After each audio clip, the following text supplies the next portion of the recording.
Well, hello there, and welcome back to Freeform Disney. I'm Jeremy, and today... Ooh, just made a nice noise on that microphone right there, didn't I? Well, hopefully it's all coming through well anyway. Well, anyway, today it is time to go ahead and watch Rescuers Down Under. So, in case you're not familiar, you see this whole little monthly live watch party. Well, that's because each month my patrons over on Patreon, there we go, say it right? Anyway, each month my patrons over on Patreon go ahead and vote for what movie we're going to go ahead and watch this month. This month we were looking at Renaissance era movies, with a few things that I pulled out, made exceptions. So there are a few things I left as uneligible. But yeah, so Rescuers Down Under won this time around. And hey, let me say hello there to Dr. Stephen Harlan, and also hello there to Andrew Russell. So hello there to the two of you. And yeah, this has not been that long since I've seen this. I think I saw Rescuers Down Under last year, I think. Yeah, I think it was sometime last year. So, unlike some of these, it's not been as long. And Dr. Stephen Harlan, you've also got your fake Australian ready to go. Yes. Good old Aussie accent, right? Do you have some Vegemite and toast while you're at it? Gotta have some Vegemite.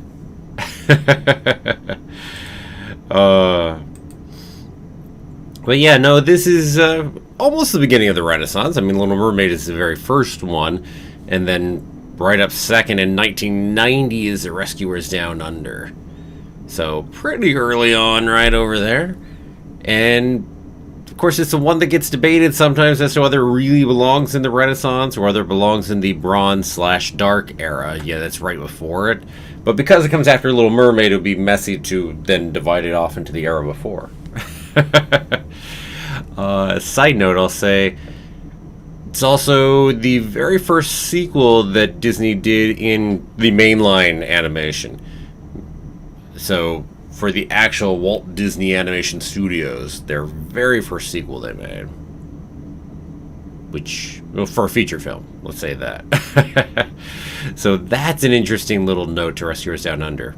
After that, there have been three more. We had Fantasia 2000, we had Ralph Breaks the Internet, and Frozen 2. So until 1990, they never made a sequel to a feature film. Didn't do it. So interesting piece is that. And I will say, I have generally enjoyed Rescuers Down Under more than The Rescuers. Take that for what it's worth. I'm sure there are people that would go the opposite direction on that, or find that crazy talk right there to say that I like The Rescuers Down Under more than Rescuers.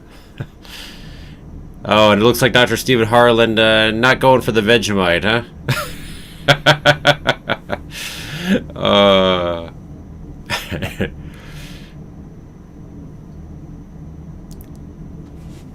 Well, what can you do? Well, make it Australian out of you. Something like that. Okay, let's see. For people who are new here, well, let me give you the usual spiel. So you're going to go and pull up Rescuers Down Under on whatever medium you have, whether that's Disney Plus or you have it from somewhere else or you have it on your computer, whatever. Doesn't matter to me. Point is, you're going to pull up your side, I'll pull up mine, I'll count you on in, give you a 3, 2, 1. So we'll start up at the same time, and then I'll have a timer up over my head up here. So that way if things get missynced, you can go and use that timer to catch up to the correct time right there. Yeah. So there's the ever popular spiel I'd like to give for everybody. Let's see. An hour 17 it looks like, roughly. Although that's probably including some localization and whatnot in there, so probably a little shorter than that when it really comes to it. In fact, just how short a lot of these Disney animated movies at least have been back further in the past anyway. We get into our modern era, it's not quite as short anymore if we're talking our Frozen 2s and whatnot. And our Rayas. Because what is Raya? Length of Raya, for instance. Let's see. Not one that I have off the top of my head. Let's see. An hour and 57 minutes.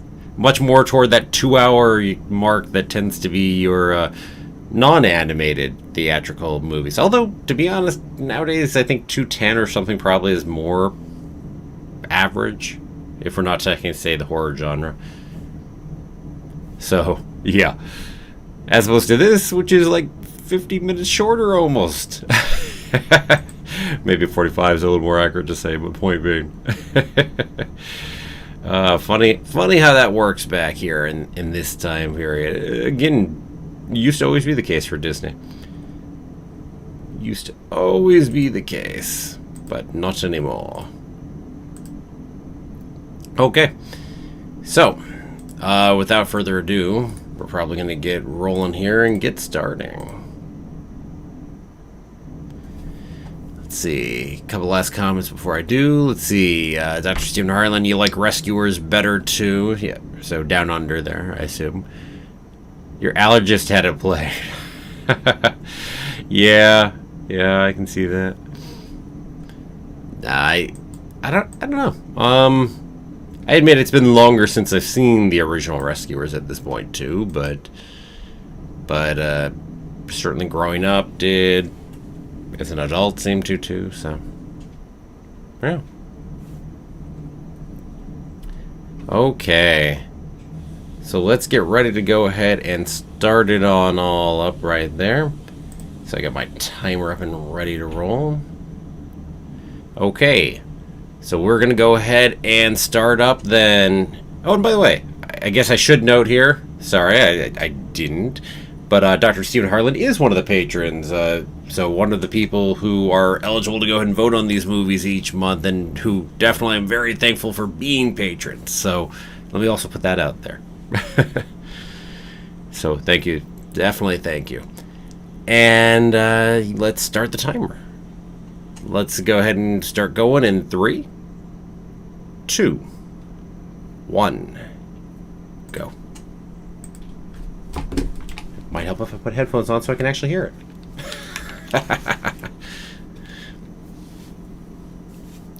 Old classic Renaissance era, and really actually a little of the Bronze era too, because it started in Black Cauldron for that animated opening there.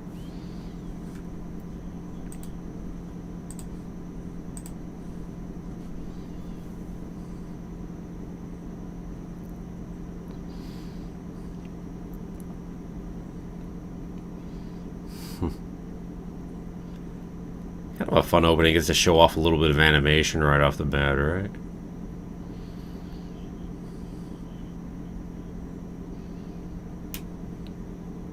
And I will say, talking about different eras in animation, the animation here doesn't feel like your Bronze Dark era animation in the same way. And we've got more of the CG popping up here, old computer graphics.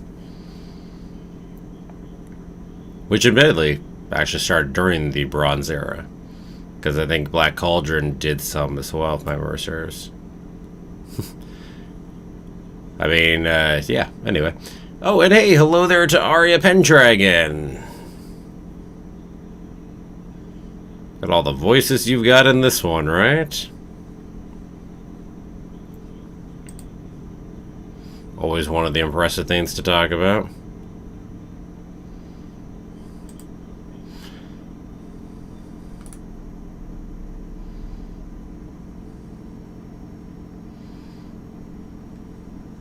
But I mean, you can see the Bronze era influences in this animation too, to be sure.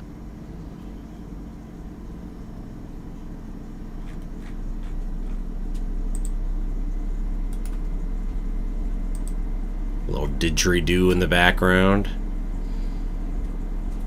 Gotta tell you, we're in Australia, right? For anybody who doesn't know, didgeridoo, big long instrument like this. Kind of like a big tube, really, if you were to look at it.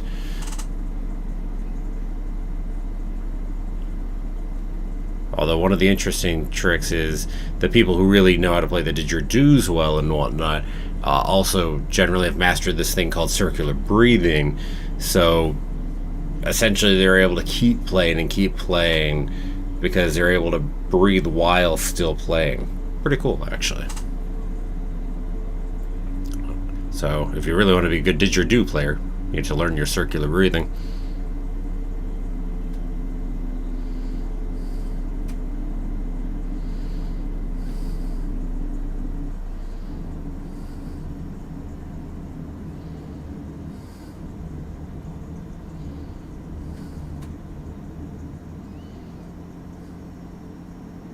And no, I never mastered that. Love it. It's a kangaroo playing the trunk as if it's a didgeridoo.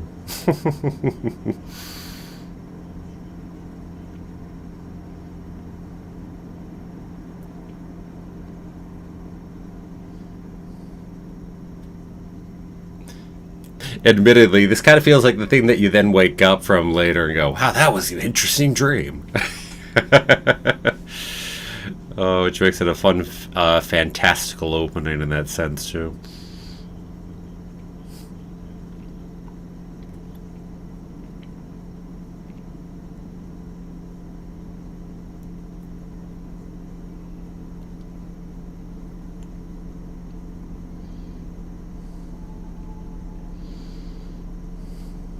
I love that. That is one dizzying height to look down that. Yo.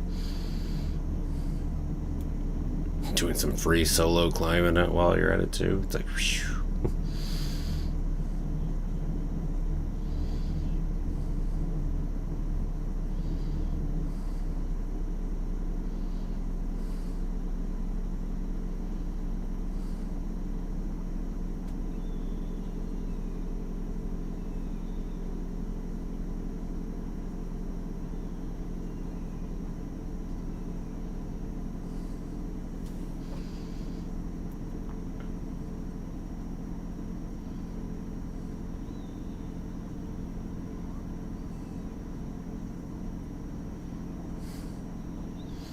It's impressive when you think about where this is, way up on the top of a rock face somehow, right?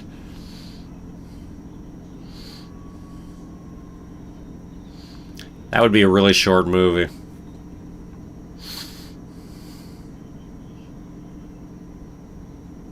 Yo.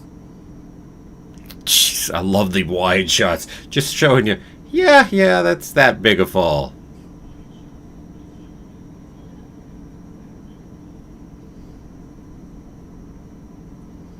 When you go from the terror of falling to like one of your absolute high highs, here you're riding a golden eagle.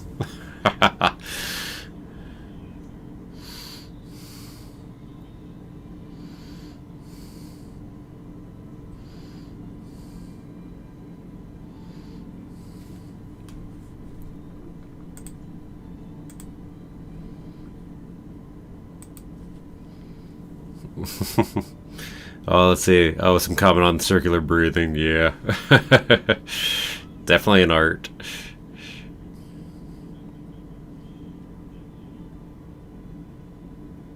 Where the name of the bird that comes from? Not sure. Not sure off the top.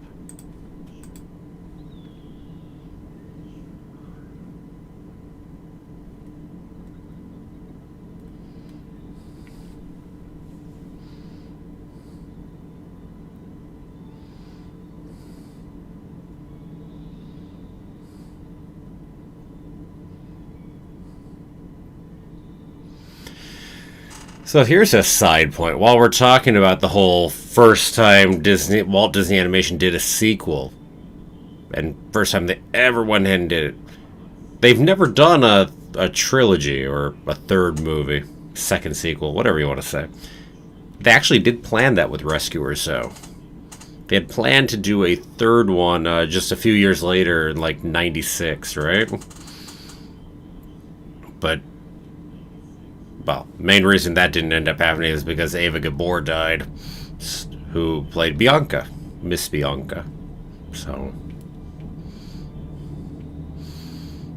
speaking of things that would have changed the direction of Disney a little.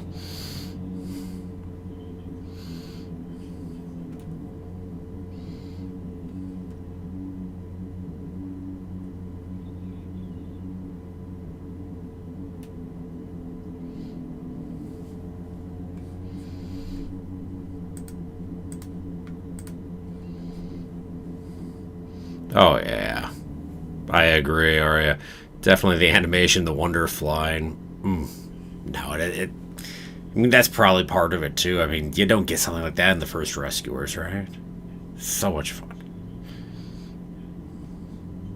Loving Eagles probably helps, too.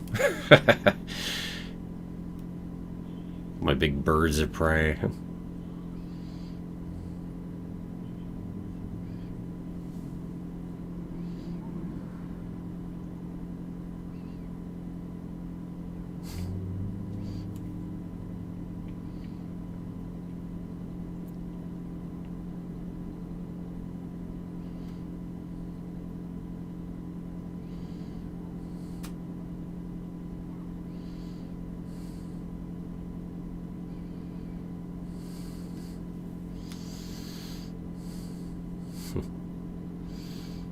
I mean, he can't be a Disney protagonist if he doesn't have a missing parent. Come on now.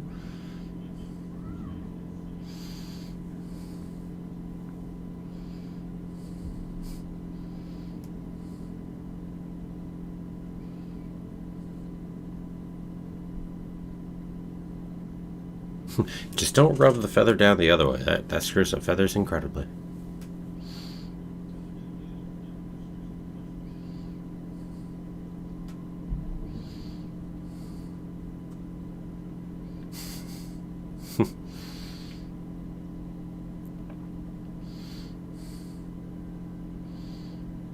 I wonder if it's illegal in Australia to actually have a golden eagle feather like that.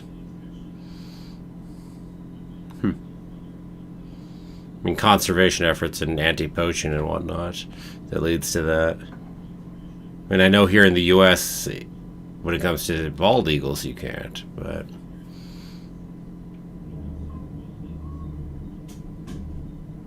Although maybe that's been eased recently, too.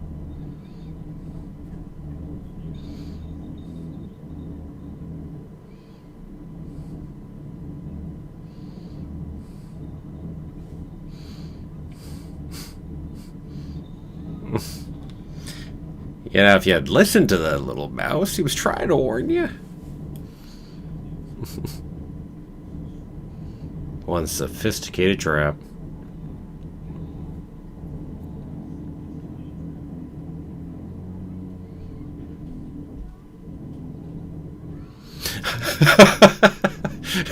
Okie dokie, bye.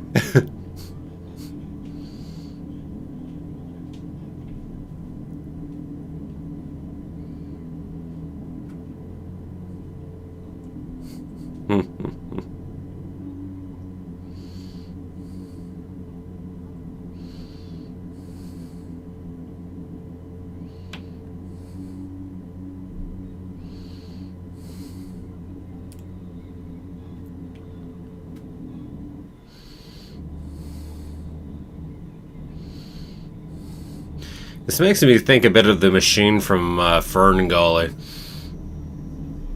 Just the feel of it, I think, and the size of it. Which would... Fern Gully being later means Fern Gully would be inspired by this, if anything.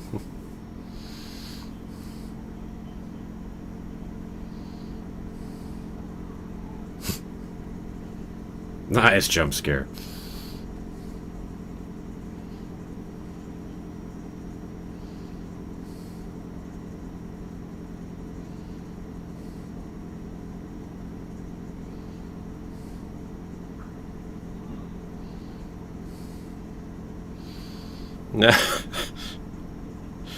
Yeah, that'll fool a kid.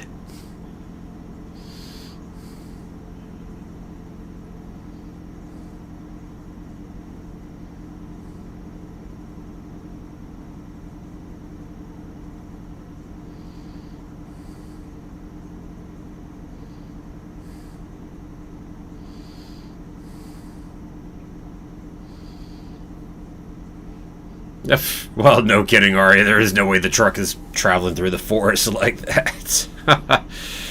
uh...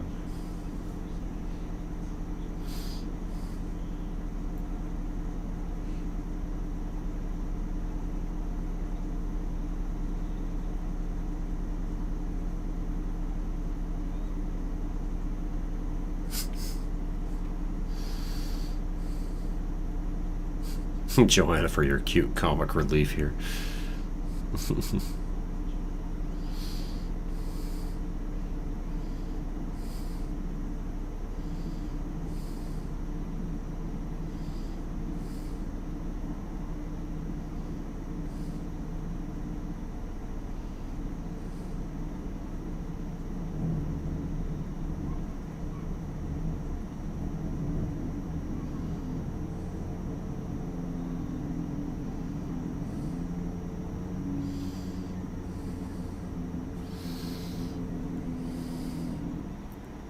Hey, hello there to Maximilian, and hello there to Philippe. Oh, Baby Yoda remind you of Joanna. Yeah, I can see that. Yeah.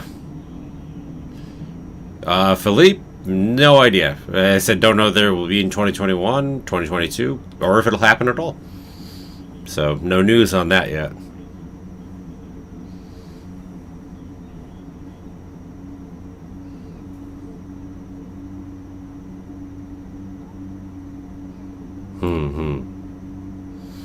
Nice how we introduced this here, right here with the crocodiles. Yeah. Although Baby Yoda, yeah, we don't despise in the same way that we do Joanna for wanting to eat the eggs, so. Which is interesting. Go figure that one a little bit, huh? Is that a little bit what type of creature they are, too, maybe?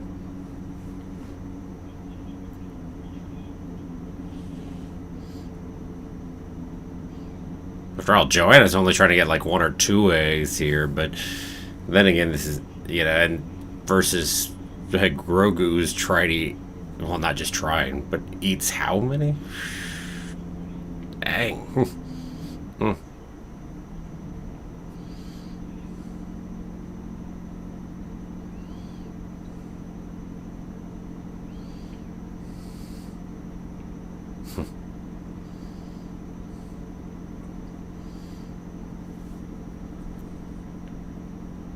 It's a fun sequence.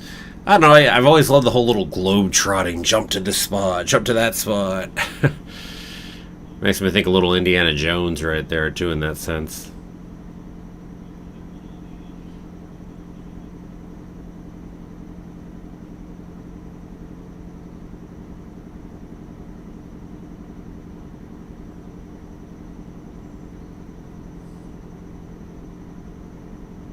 Oh, does Joanna successfully eat one? I thought Joanna only tried to during this. She does grab that one out of the bag, doesn't she? You know, that he's trying to eat. Maybe the greatest animated sequel to a movie. Interesting. Maybe, yeah.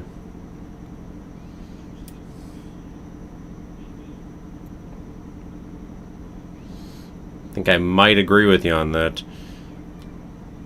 But I'm trying to think of what else, you know, talking U.S. animation, to be sure. Because, I mean, for one thing, it actually, for me at least, outdoes the original, which, that's a rarity right there.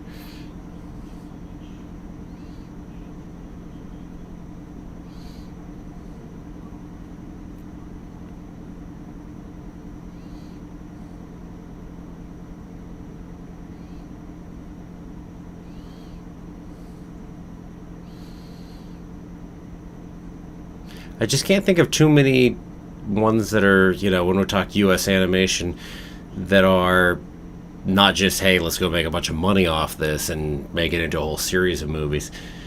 I mean, there's Fievel Goes West, which was good, definitely. But I would put Rescuers Down Under over top and successful.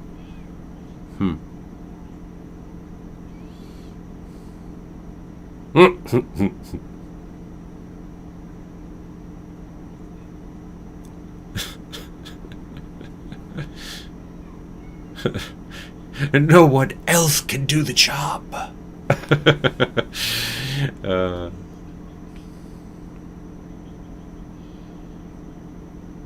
Yes, definitely Maximilian. Agreed. As I said, that kind of series of going across there, dog barking on 101 Dalmatians, Watchfire sequence, Lord of the Rings. Yeah. I mean, each of those pieces and playing that kind of thing. And again, I would also include Indiana Jones and the Globe Trotting right there, which I think is also a direct inspiration for that. But, yeah.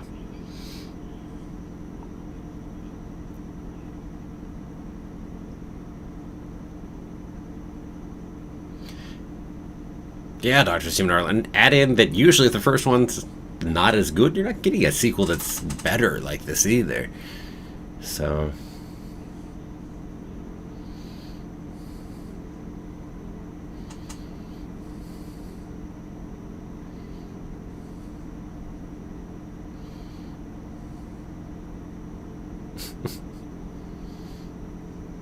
Poor Bernard.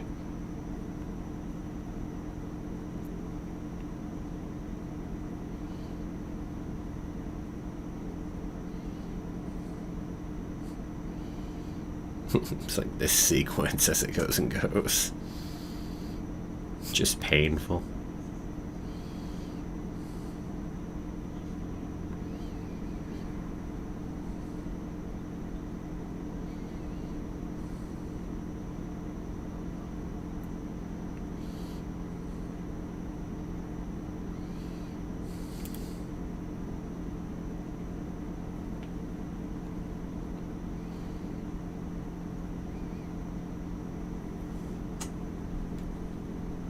Agreed, Arya. Yes, they did outdo themselves. Yeah, it's surprising. I don't know how successful the first one was. It's an interesting question in its own right.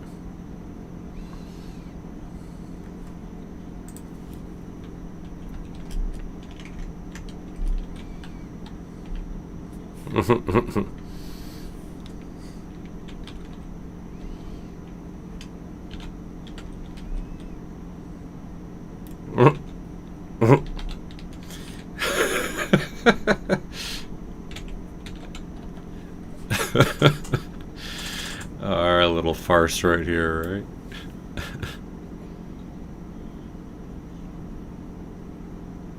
Well, see, that... Yeah, just taking a look at it, The Rescuers actually was... The first one was highly successful at the time it came out. Back in 1977. I mean, it's before Don Bluth left, too. Or actually, is that the year that Don... No, I think Don Bluth left in 79. So that means Don Bluth and the other Disney animators hadn't left at the time of the original Rescuers. So he didn't have that other competition, but apparently made $48 million at the box office. And Disney's most successful film at, you know, that they had made when first Rescuers came out.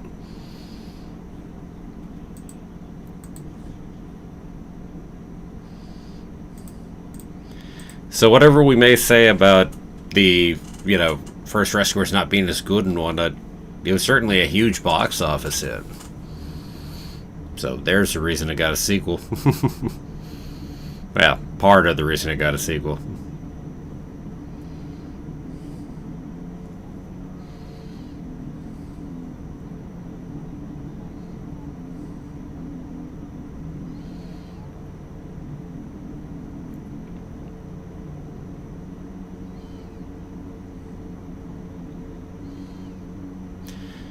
Yeah, Maximilian, I'd say Five Will Goes West. I have a soft spot for Five Will Goes West, but to be honest, the original is the better of the two.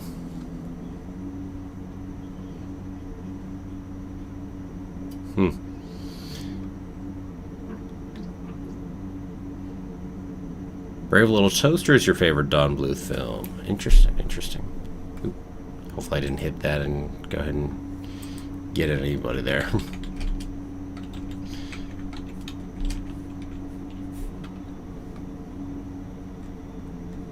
I was gonna say, gonna say I didn't think it was it? Yeah, I didn't think it was. No, if we're talking Brave Little Toaster, that's not Don Bluth. It's actually older than Don Bluth that way right there. Speaking of 87 movies right there.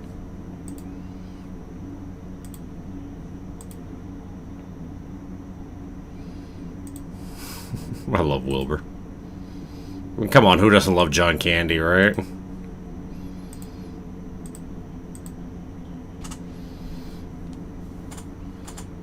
John Candy's so much fun.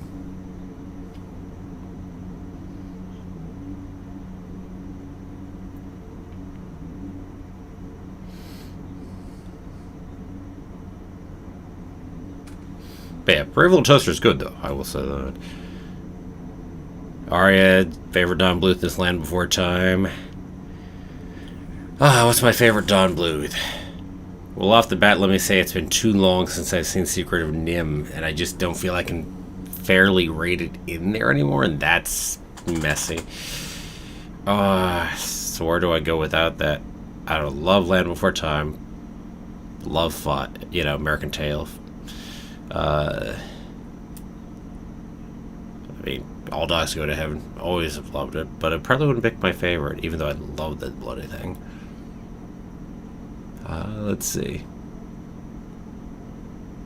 Or even jumping later to Anastasia, but off of old memory, I think Secret of NIMH would probably be the pick for me, but for the moment, we'll say An American Tail.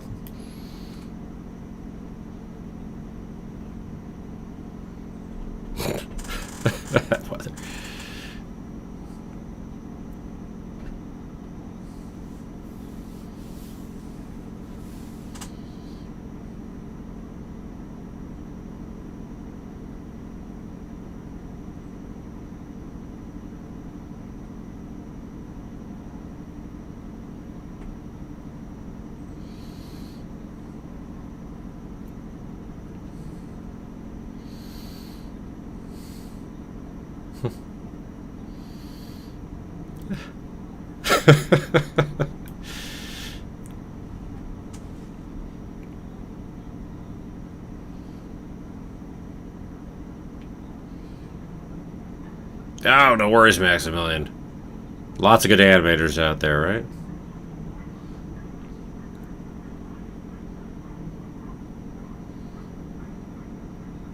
Easy enough mistake anyway, right?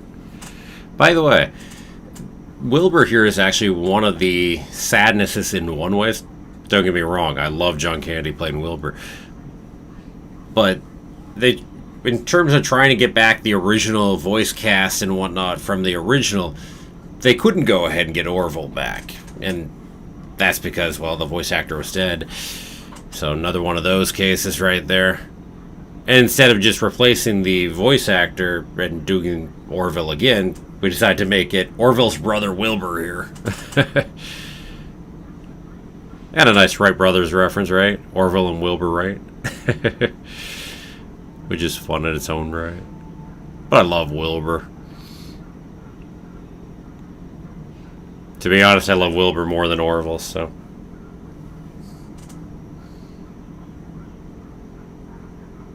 Non-stop.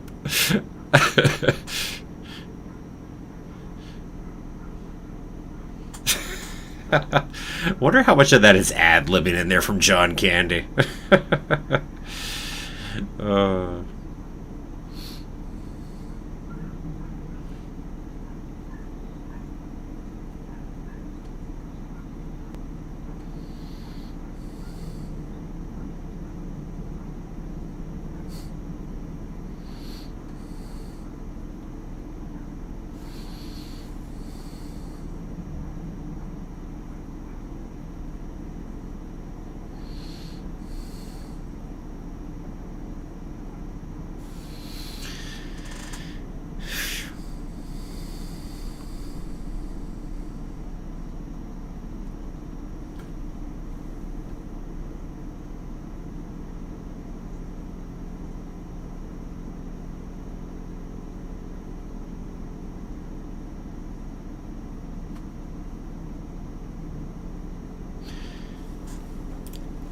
One thing I will say, I never thought McLay was one of the best villains, over here in Disney. He's a fun villain, but Wilbur or Batty Coda from Fern Gully? Oh, you can't do that. Come on, who doesn't love Batty? After all, Wilbur doesn't get a song. Maybe if Wilbur got a song, then they'd be a little more fair.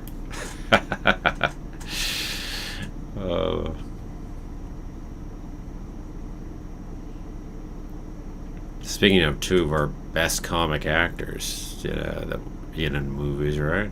I mean, both of those two would definitely be on that list. Well, were on that list, are on that list. Point being.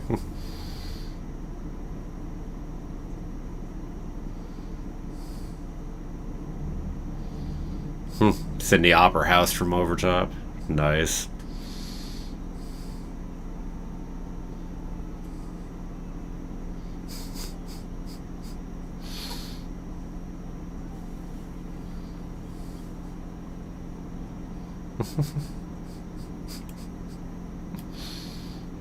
Come on, things like that, you're clearly full of ad-libbing.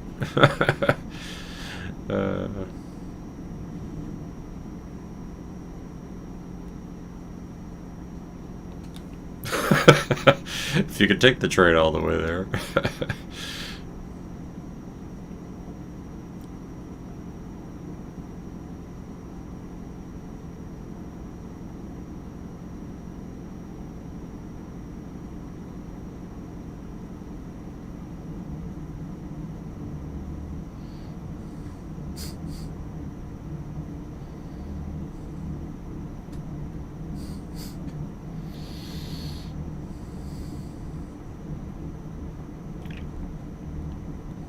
She tells you that he's a horrible checkers player right there.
You just wonder about poor Bianca and Bernard up there sometimes when that gets flipped over and over. It's like a single flip and land on there. It's like, got some dead mice now.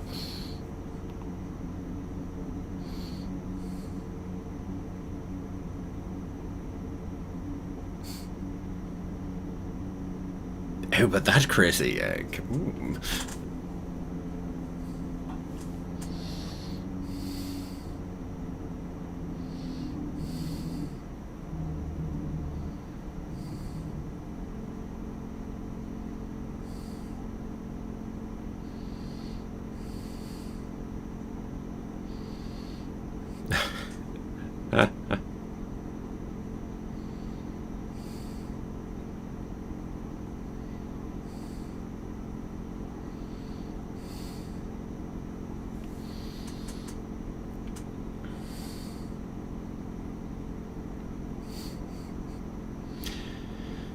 True.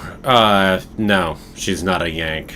No, good point. I mean, actually, Hungary, which I think is accurate for, for the actor as well, for Ava Gabor.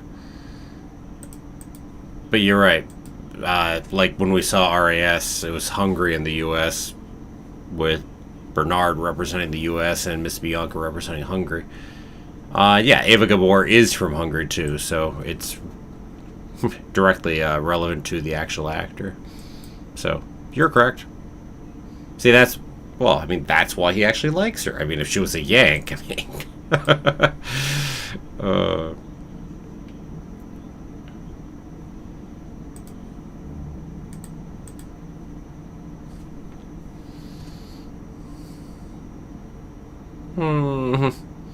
Hospital from hell.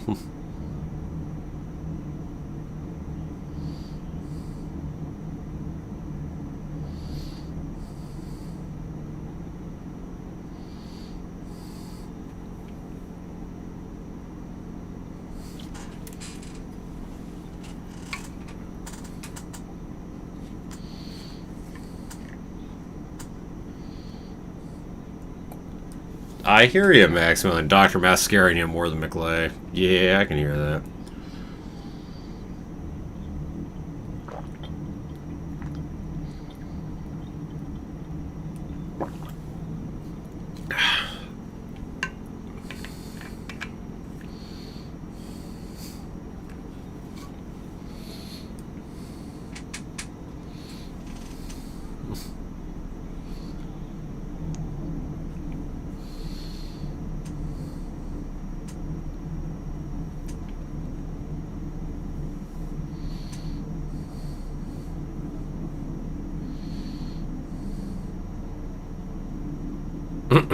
Oh, you say.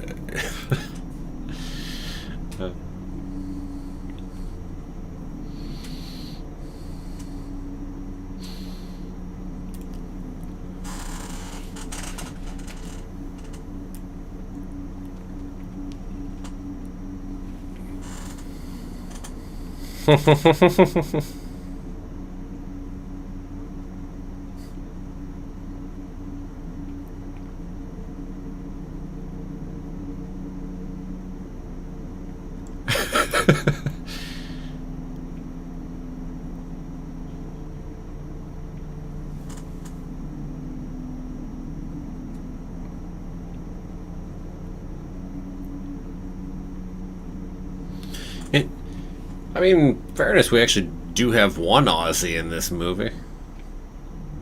Voice actor for Jake actually is Australian. It's just not some person just pulling off their own Aussie accent, right?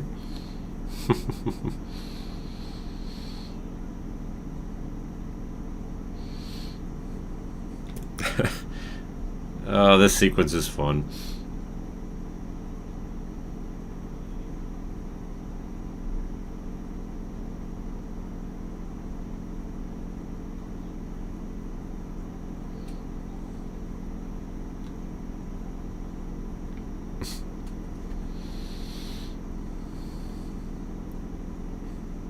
Rambles.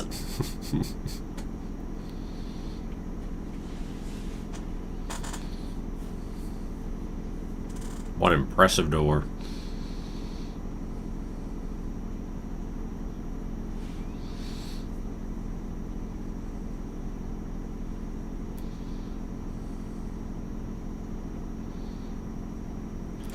Dr. Stephen Ireland could have competed with this real accident. Yeah, shrimp would never get on the Barbie.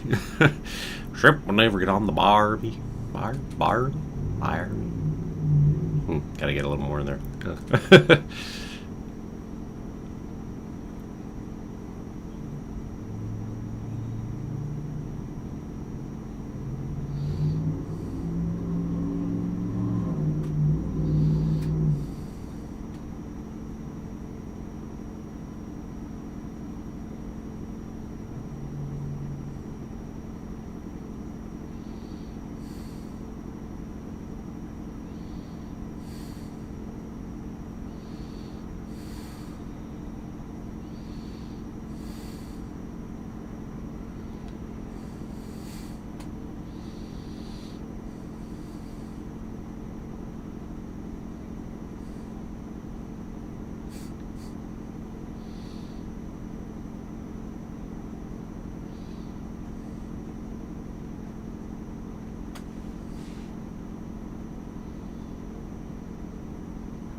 timing.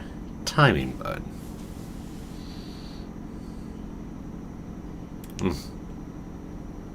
And hey, hello there to Donald Ridrow.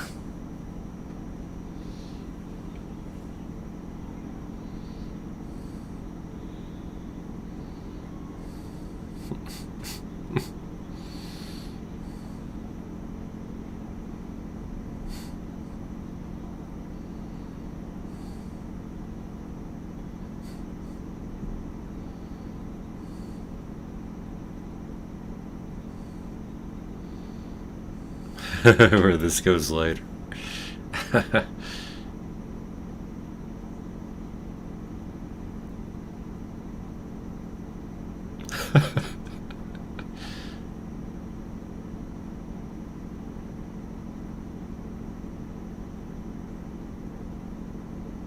Oh, good. You got your own Disney Plus. Good to hear, Donald. Well, if you want, again, feel free to join in on Rescuers Down Under. We're about 38 and a half minutes in, so definitely feel free to join.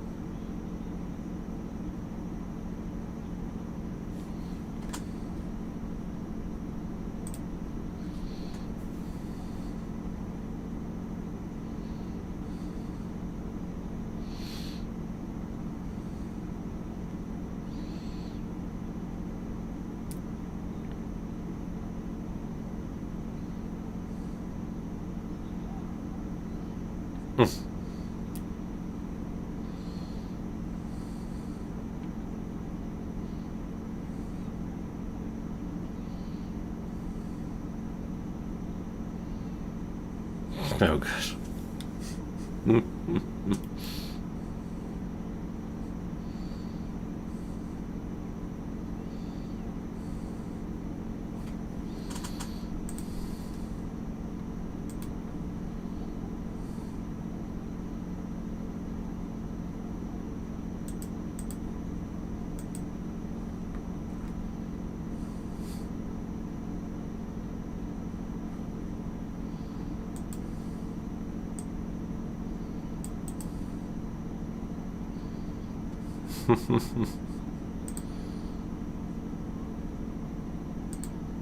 Little waltzy Matilda in there, making her Australia references.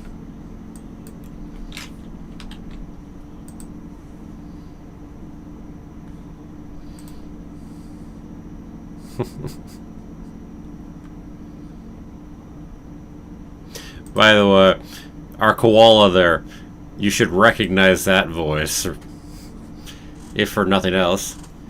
Say, from the movie Aladdin.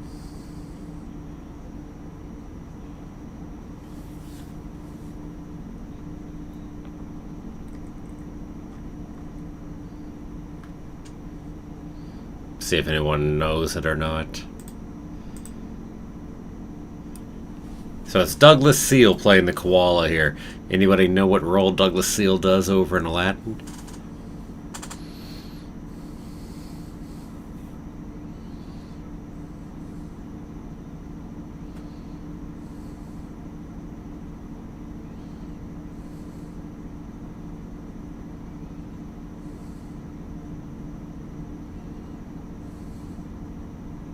See if anybody knows. Donald, Freeform Disney does have a page over on Facebook, yes. Yes, Maximilian, that is it. He plays the Sultan over in Aladdin. Another one of your actors that does a couple different roles within Disney animated films.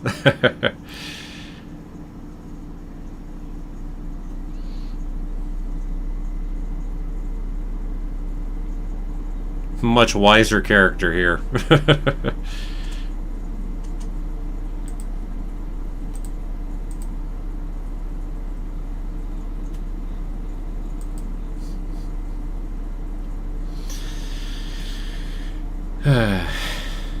Actually, yeah, if only you were quiet enough, right?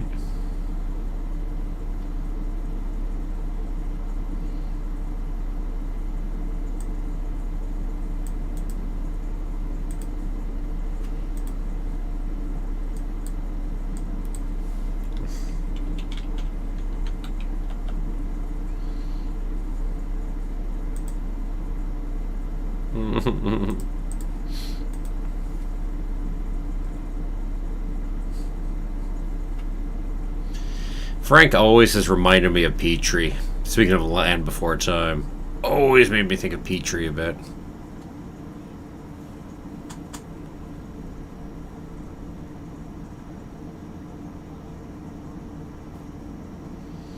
Man, we do a good job of showing off some of the different wildlife over in Australia through these sequences here and there, no?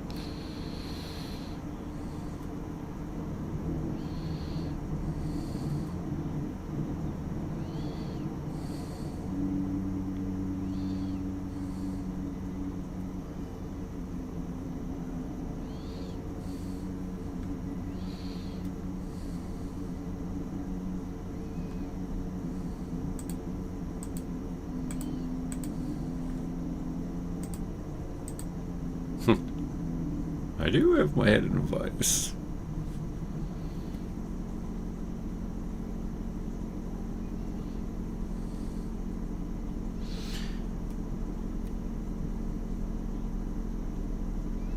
Maximilian, you said thinking about it makes you think of a poor ducky?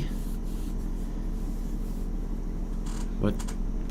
Oh, you just mean poor ducky in general, or something about the actor? Because you said the cast. Ooh. Do I want to know?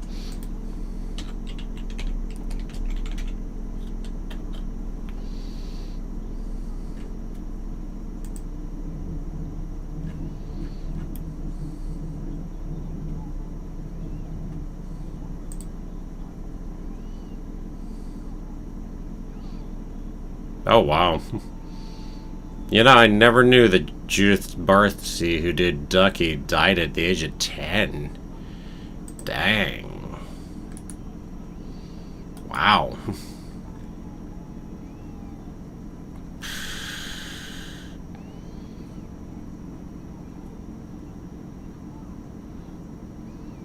Wow.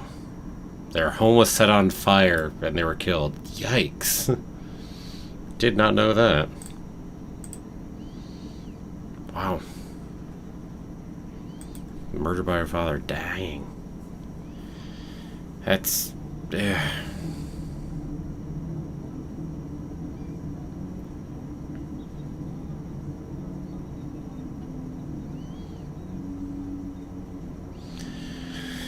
Try to shift back over here to Wilbur and away from those thoughts about Ducky. Never knew that. That's sad. What a waste. No, I didn't know Maximilian. Number of things, but didn't know that. Nah, no worries, Maximilian. No worries.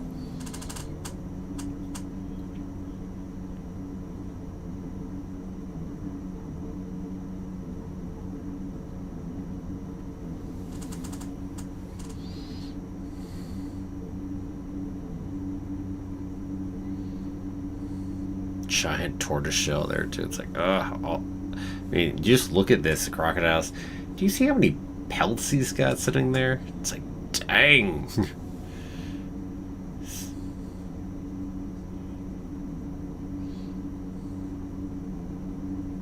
Oh, and then not give it to him.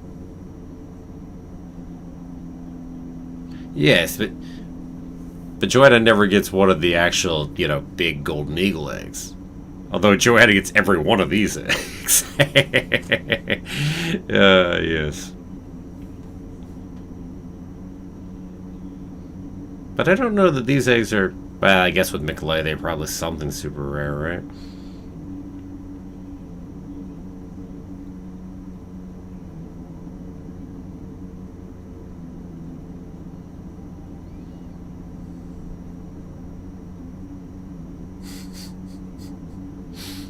It's one of those little short humor pieces right here.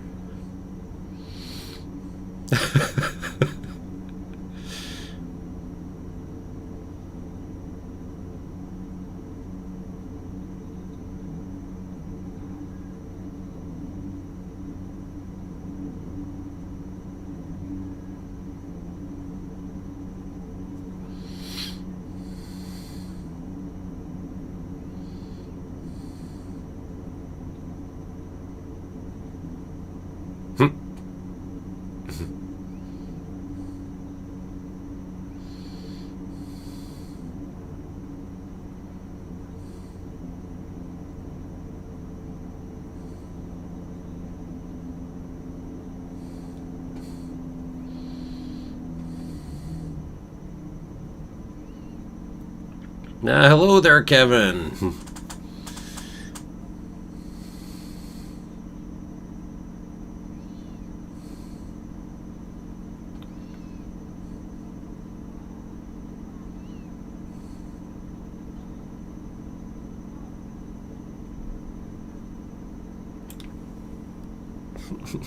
Maybe just not bloody close the door behind him, right?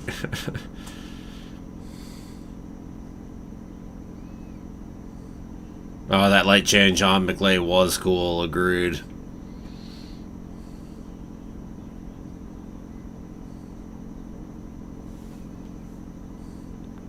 Indeed, Kevin, it is a good movie, agreed.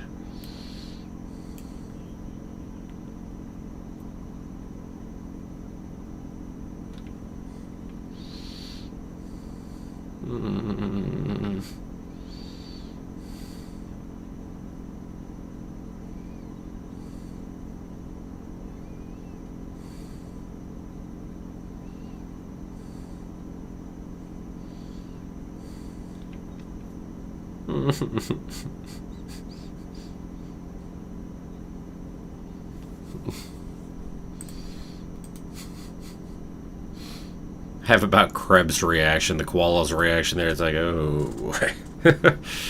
Just Frank doing this, right?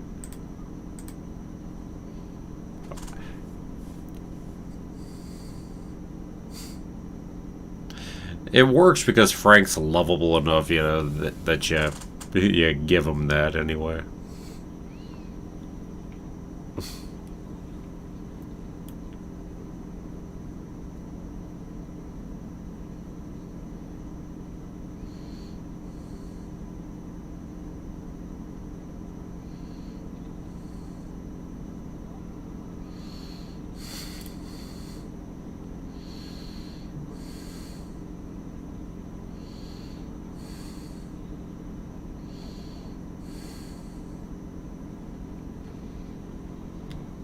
Why did I look sad? But no idea. Maybe you're reading things into things that aren't there. Because I'm certainly not. And I should say hello there to Asher while I'm at it.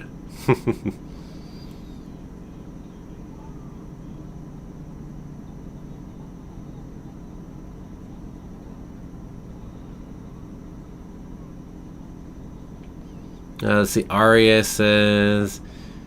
Or does koala seem to have two thumbs on one hand sometimes? I don't know. It's an interesting question. Maybe.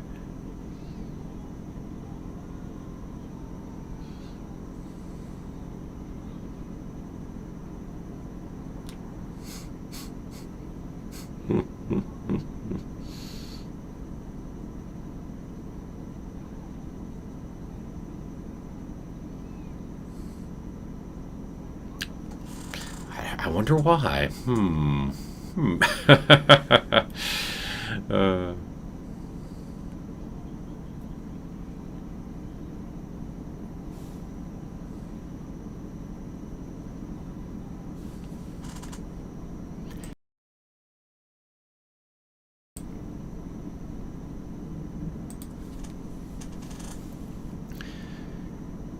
we're finally getting into our final act now, right?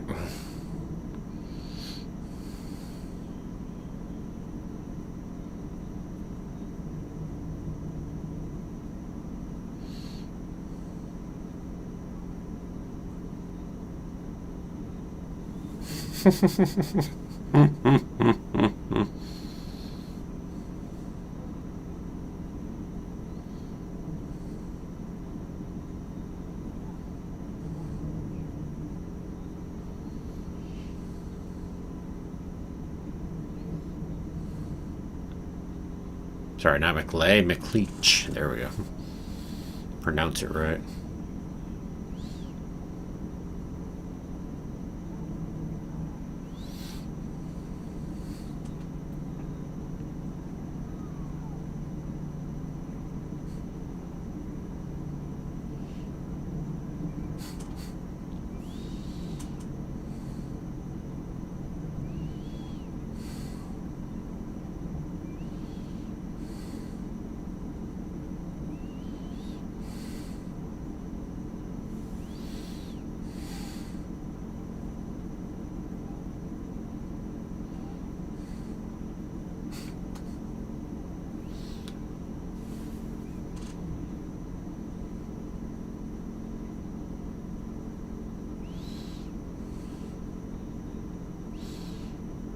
If only you'd thought of this sooner, McLeach.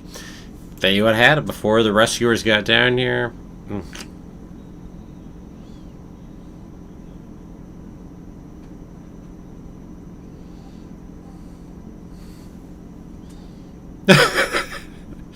Someone had to have a fun time making that line, right?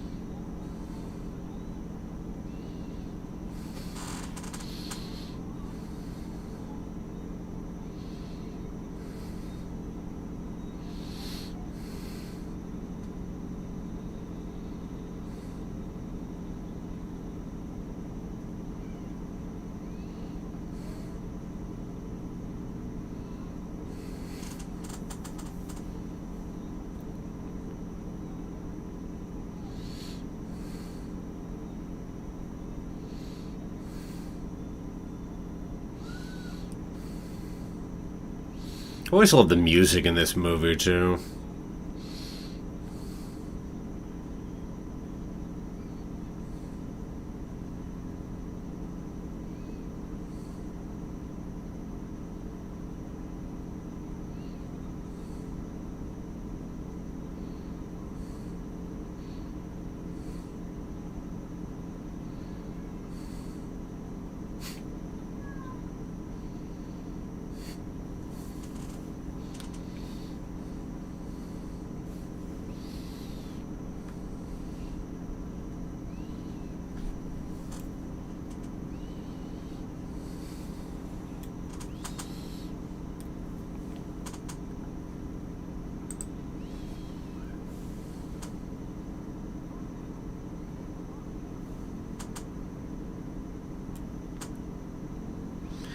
I see Asher.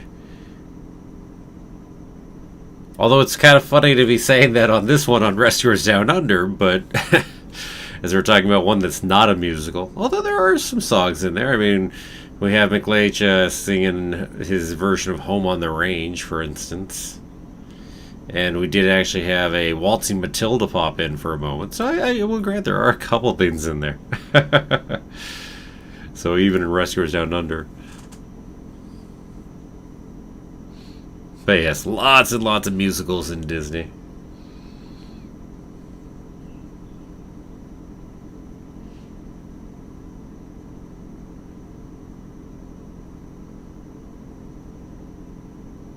Always fun.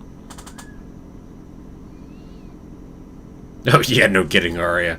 This giant, loud vehicle following. Huh, that's interesting. Wonder why he's coming this way. I'll just keep going.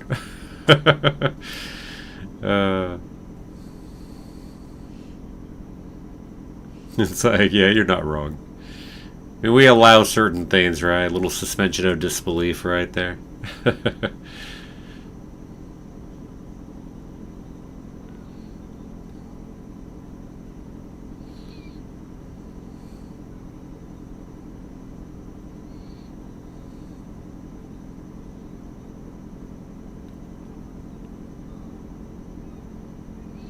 Speaking of Marahute, you know that flying sequence early on?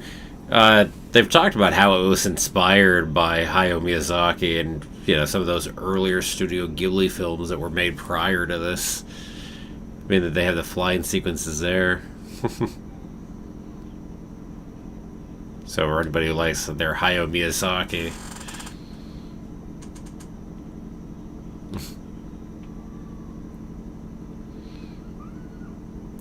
Kevin, yeah, definitely have.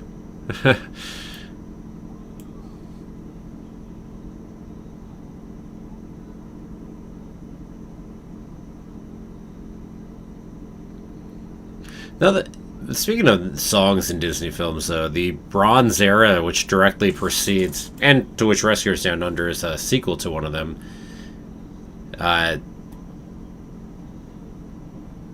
well, Kevin, don't go ahead and put a spoiler in there for anybody who might be watching this for the first time, okay? But, anyway, a lot of the Bronze Era are not musicals. It's just an interesting note about what the Bronze Era was like right there. Not much of musicals right there. Oh, Dr. Stephen Harlan. Aria has it right up there. That's Hayao Miyazaki right there. It looks right to me anyway. I think it's right. I think that. But anyway. So Hayao Miyazaki, famous, you know, if you're talking anime, but Studio Ghibli is Hayao Miyazaki's, and he's, well, was. Anyway, point being, tons of movies that he's directed and written in there, so. Oh, yeah.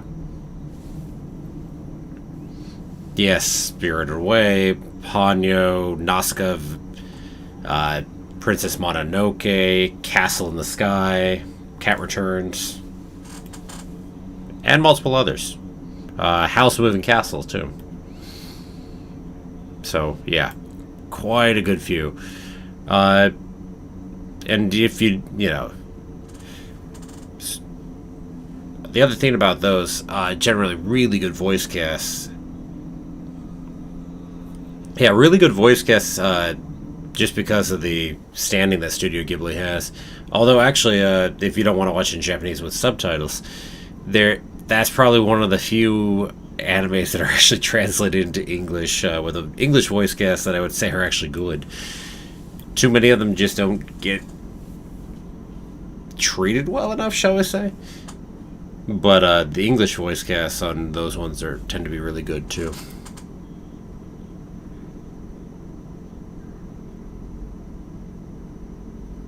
It? Oh no, Stephen Harlan, you're perfectly fine on the name. Nah, just if you want to look it up, though, if you want to Google it or whatever, you know, figured I'd help you with that spelling on that one there. Maximilian, Howl's Moving Castle is your favorite. I enjoy Howl's Moving Castle, but definitely not my favorite of the bunch. I said I'm probably a Nausicaa person when it comes to it.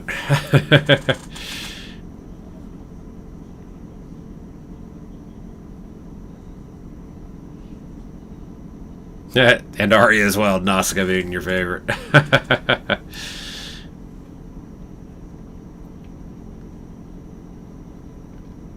Show it, I can't eat the dang eggs.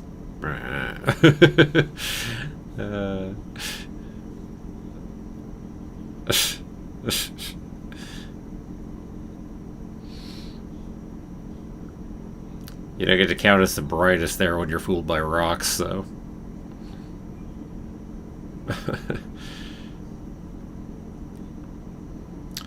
Correct, Kevin. This movie is after the Dark Ages.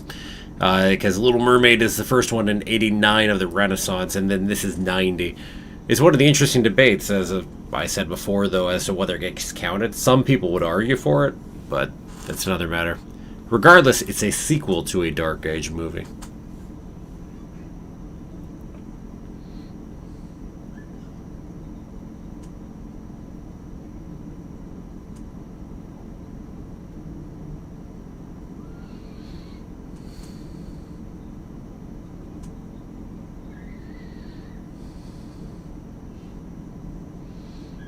Yeah, the rocks were perfectly egg-shaped. Heck, you saw the one that fell, too, which also was barely egg-shaped right there, so... Yep.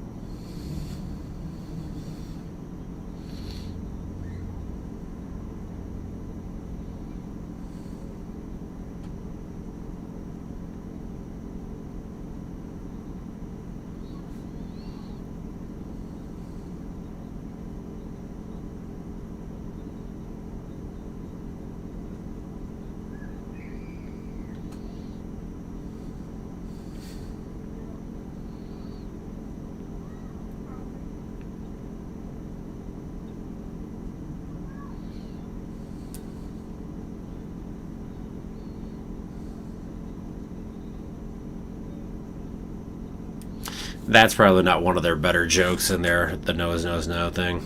Yeah. It's a little cringy, actually.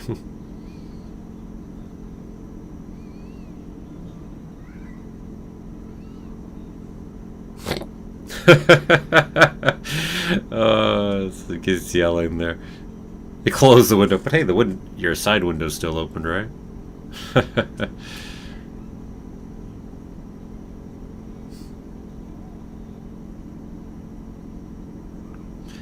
Now look at Disney, they have Marvel, Star Wars, yes indeed, and Pixar, and all of what used to be Fox. Well, news aside. So yeah, no kidding. And ABC too, because well, actually, this is 90. It's right around the time frame when they bought ABC.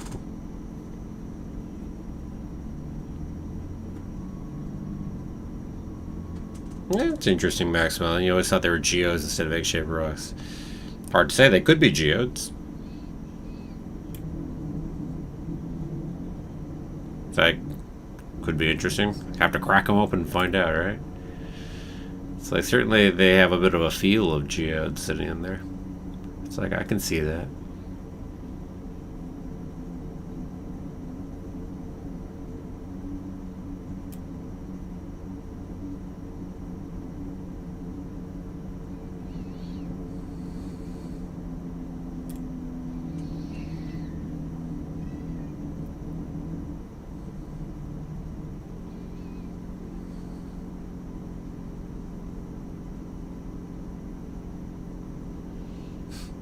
I suppose, amusingly, while The Rescuers was an incredibly successful movie, technically speaking, Rescuers Down Under was the least successful movie of the Renaissance era.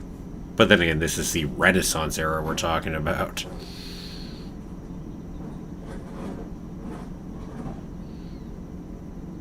Good point, Good point, Maximilian. Yeah, no, it definitely seems like a possibility. They look like they could be, so. If only we'd cracked one open, it could have been fun.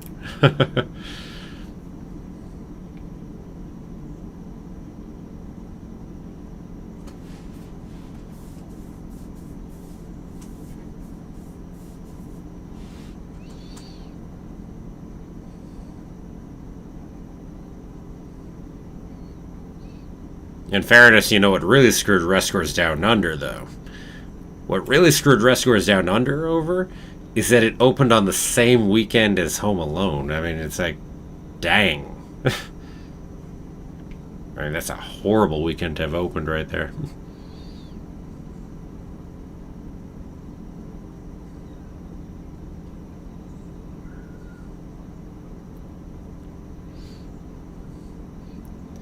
Funny, pushed Disney back away from digital animation for a while, though. Because they actually did a lot of digital in this. Heck, actually, there's digital throughout every bit of this movie in terms of how they did coloring in and other things, which saved them all kinds of time.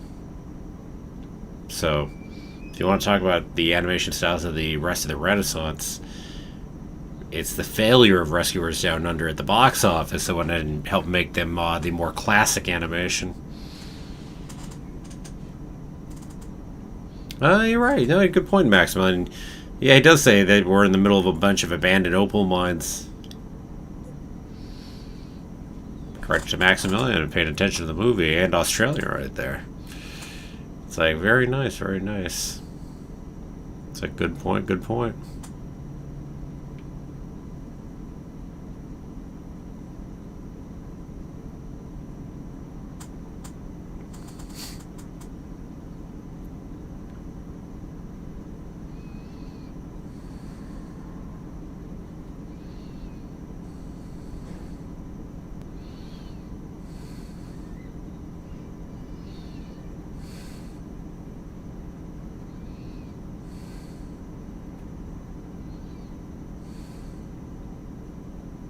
A little smaller, little mouse.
Yeah, I hope you do.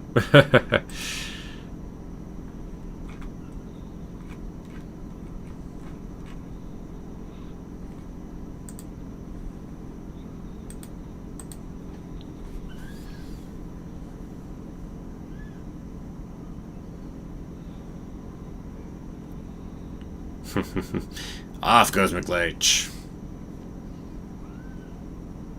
But don't worry, we all love Joanna.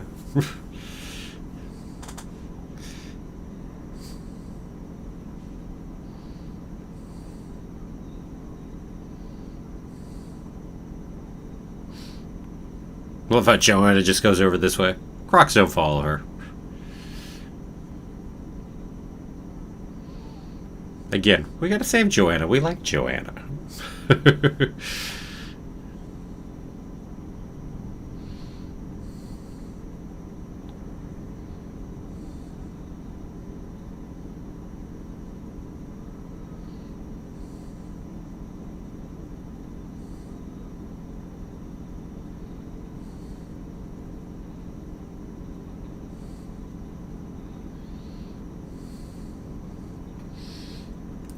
I love the idea that Bernard would have that kind of strength.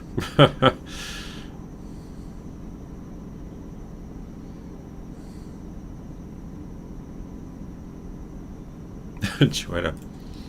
Bye.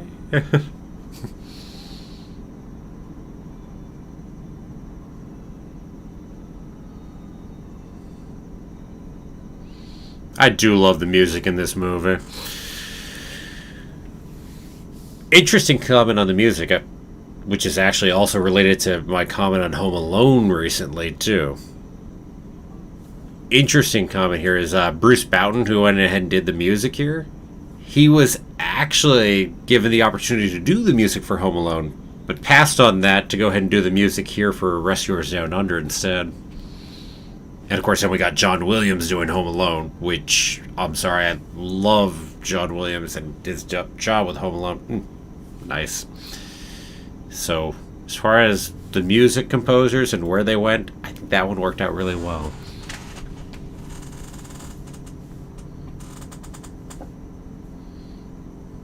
On both sides.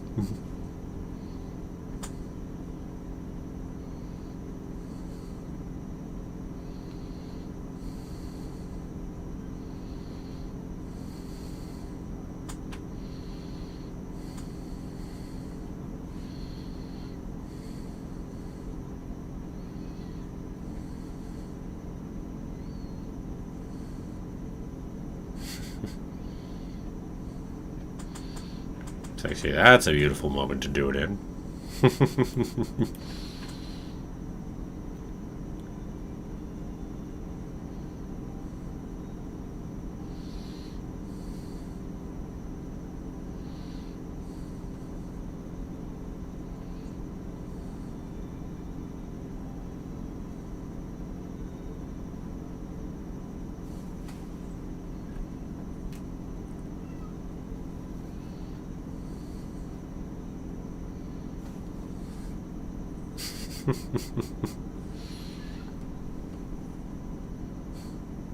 Yes, we leave Wilbur out down there.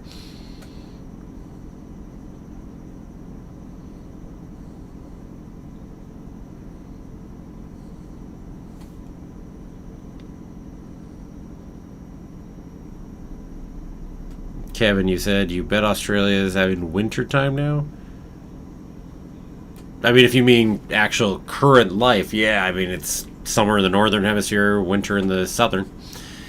So part of the fun here, actually, of Rescuers Down Under is, I mean, you see it's winter up in the northern hemisphere, up in New York to start this with, and, well, summer down there in the southern hemisphere, right? Fun that. So, I hope.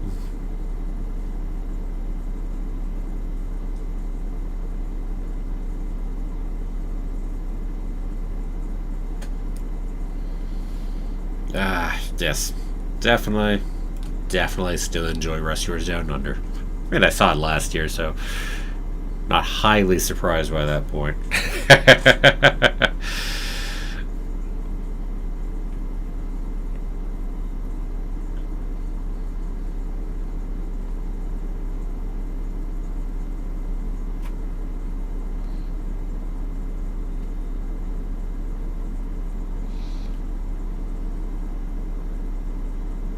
Kevin New says you wouldn't want to be down there in wintertime, it sounds like. Depends on where you are. I mean, nothing wrong with it being winter. And I should say it's winter, at least for a good part of Australia. If you're northern Australia, like way up in the north, it can be a different matter because then you're close enough to the equator that's more like wet and dry seasons rather than going ahead and having your normal 4 seasons we talked about. Ooh, you get your monsoon season and whatnot up there. Ooh, nasty stuff. Oh yeah, Maximilian, definitely. I said, always love an opportunity to revisit some of these too. It's kind of fun. I don't know what movie it's gonna be, each month. Might have an idea because of whatever the list is, but never know for sure which one's gonna win. To be honest, I didn't think Rescuers Down Under would win. It would not have been my bet. I did take out a few of the big hitters in theirs, just because we've got a live action Little Mermaid coming up like next year, a live action Hercules coming up probably the year after, so I wanted to save those and save a few of the other big ones. So I did save a few out because of that, so it was really just between 5 movies, but even so. Yeah, and you have a great rest of your day too. Oh, you haven't seen it in 15 years? Whoosh, wow. Yeah. Still hold up for you? I was going to say, I assume from the Revisit the Classic comment that it does. It's like, yeah, it's a good one. And Maximilian, now you want to go watch Fern Gully. Yeah, I hear that. I definitely hear that. Again, they both have a similar conservation message to them, too. And Fern Gully can't be too many years later, right? Mid-90s? Whereas this was sitting at 90 itself, right? No, Fern Gully's 92. Okay, only 2 years later. So, even closer in time than I was giving it credit for right there.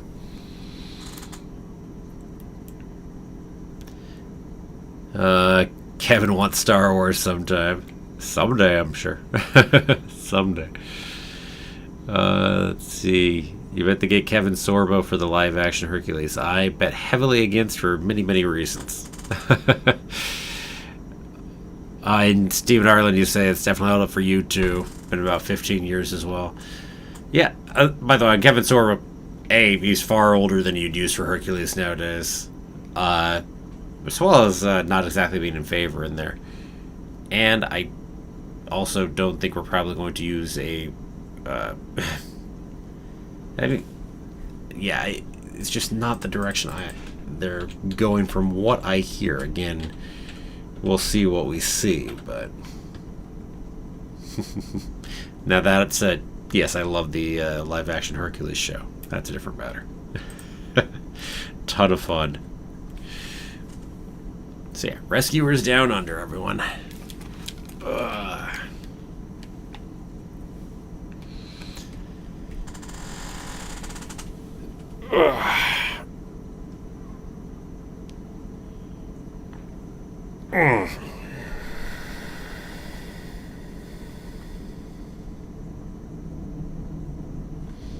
Okay. Let's get pulling up other stuff here. Kill my timer, because we don't need that still going now, do we? Okay, so as I said, thanks everyone for joining.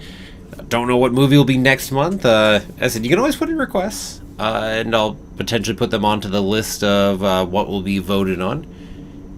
As I said, always free to do that. And then... But anything aside, I'm expecting next time we'll be looking at the post-Renaissance era. So it'll be some movie from post-Renaissance. We'll see, though. We shall see. Not Hercules right now.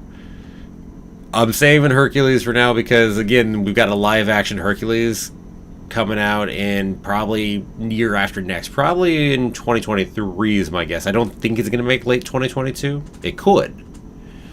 But I'm going to save it for being closer to that. It's kind of funny to say, I'm going to save that for 2 years from now. Just feels odd to me in a way, but again, it's only so many movies. I mean, it's going to take, not only so many movies, there are so many movies, so it's going to take a while.